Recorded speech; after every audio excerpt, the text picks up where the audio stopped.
So this week we read parts of Plato's Republic books 1, 6, and 7 and his dialogue Phaedo.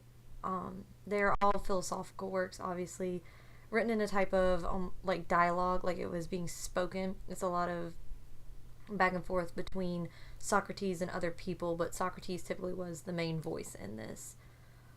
The books from the Republic were focused on big political and moral questions like what society might look like if it was perfect, like what the perfect society would be.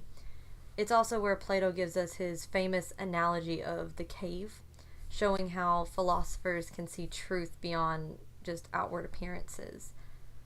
Phaedo is a little different, though. It's set during Socrates' final hours before his execution, and it looks at different theological and philosophical questions about death and the soul, like whether or not it's immortal. Sorry. The type of questions that Plato are asking are typically philosophical, moral, political, and theological. In the Republic, his main point is that justice isn't just about fairness, but also about harmony. When each person does the work that they're best at, what they were made to do, society as a whole will thrive and grow. He also points out that philosophers should be rulers because they care about truth and wisdom rather than power or wealth. In Phaedo, he explains that the soul is immortal and that philosophy teaches us how to separate ourselves from distractions of the world and focus on the eternal truths that we're seeking after. I think Plato's ideas in these books are powerful today because they're relevant in different ways in today's society. The analogy of the cave was such a good image to make you stop and think about what we might see or accept as real on social media might actually be just the shadows and what people are putting out because, they only show the best sides of themselves. Also, his argument that leaders should be wise and moral instead of ambitious or greedy feels like something that we desperately need in politics today and just with bosses of certain businesses in general. I do see, though, that there are some issues that could be brought up in the Republic specifically. Plato's ideal city, that perfect city, felt really strict or could feel really strict with certain people, and almost at a point I felt like it was borderline on that edge of authoritarianism.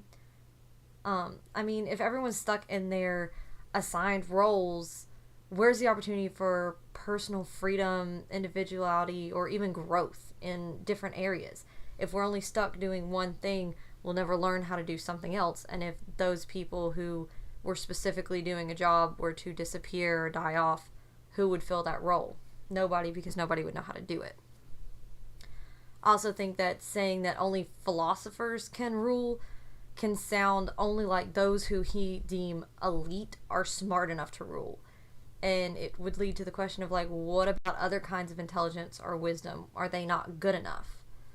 Then in Phaedo, his arguments for the soul's immortality are very interesting, but they tended to lean heavily on abstract reasoning, and those who want scientific or physical proof, they might not find his arguments to be very convincing when they're wanting something real, something to be able to be proven, and not just ideas. For me, though, I think out of all of it, my biggest issue is not even what he said, it's more whether his ideas are meant to be applied to real societies or if they were just supposed to be like thought experiments to push us to think deeper about what it could look like, what it could be.